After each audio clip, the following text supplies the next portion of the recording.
Hi guys and welcome to my Destro. ఈ రోజు మనం ఈ వీడియోలో జీ ఫైవ్ స్ట్రీమ్ అవుతున్న సుమతి వలు అనే ఒక మలయాళం మూవీ గురించి తెలుసుకోబోతున్నాం. ఇది హర్రర్ కామెడీ జానర్ లోకి సంబంధించిన మూవీ. అయితే ఇప్పుడు ఈ మూవీ ఎలా ఉంది, నాకు ఎలా అనిపించింది, అసలు ఈ మూవీ మన టైం కి వర్త్ అనే విషయాలను తెలుసుకునే ముందు ఈ స్టోరీ కొంచెం బ్రీఫ్ గా లుక్ వేస్తే, సుమతి మలుపు అని ఒక ప్లేస్ అయితే ఉంటది. అక్కడ 8 తర్వాత వెళ్తే కొన్ని అన్యాచురల్ థింగ్స్ అన్ని జరుగుతూ ఉంటాయి. అండ్ దానికి ప్యారలల్ గానే ఆ ఊర్లో ఇంకో ఫ్యామిలీ డ్రామా అయితే జరుగుతూ ఉంటది. ఈ రెండు టాపిక్ మధ్య ఉన్న కనెక్షన్ ఏంటి అండ్ ఫైనల్ గా ఎలా సాల్వ్ అయింది అనే విషయాలని మనం ఈ మూవీ చూస్తే తెలుసుకోవాలి. మెయిన్లీ ఈ మూవీలో పెట్టుకున్న కోర్ కాన్సెప్ట్ అయితే బాగుంది, కానీ రైటింగ్ అండ్ ఎగ్జిక్యూషన్ లోనే కొంచెం కూడా అంత ఇంట్రెస్టింగ్ గా ఎక్కడ అనిపించదు. స్టార్టింగ్ సీన్ చూసి ఇదేదో మంచి ఇంట్రెస్టింగ్ మూవీ లా ఉందరా బాబు అనుకున్నాం, కానీ తర్వాత నుంచి అలా నీరసం వచ్చేస్తది. కానీ ఇంటర్వల్ పోర్షన్ అయితే మంచి హై ఇచ్చారు, కానీ దాని తర్వాత వచ్చిన సెకండ్ హాఫ్ అయితే మాత్రం నాకు ఒక్క సీన్ కూడా పెద్ద అస్సలు ఎక్కలే. ఎలాగోలా స్టార్ట్ చేసాం కదా, ఆపితే బాగోదులే చెప్పేసి అలా కంటిన్యూ చేసానే తప్ప ఆ సెకండ్ హాఫ్ కంప్లీట్ చేయడానికి చాలా ఓపిక కావాలరా బాబు. ఆ మధ్యలో సంబంధం లేకుండా వచ్చే సాంగ్స్ ఒకటి మళ్ళీ. అండ్ ఈ మూవీ తెలుగు డబ్బింగ్ కూడా ఈ మూవీ లాగే యావరేజ్ లాగే ఉంది. సో ఫైనల్ గా చెప్పేది ఏంటంటే, కోర్ కాన్సెప్ట్ బాగున్నా సరే ఎగ్జిక్యూషన్ మిస్ఫైర్ అవడంతో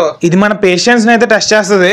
సో ఫైనల్ గా మీరు మరీ ఖాళీగా ఉంటే ఏదో కొంచెం హర్రర్ కాన్సెప్ట్ కదా ఏదో ట్రై చేద్దాం అనుకుంటే ట్రై చేయండి తప్ప మనం మరీ పని కట్టుకొని చూసేంత సినిమా అయితే కాదు ఇది. So that's the review guys. ఈ రివ్యూ కనుక మీకు నచ్చినట్టయితే ఇలాంటి మరిన్ని మూవీ రిలేటెడ్ ఇన్ఫర్మేషన్ కోసం మన మూవీ డెస్క్ ఛానల్ సబ్స్క్రైబ్ చేయండి and keep watching movie desk.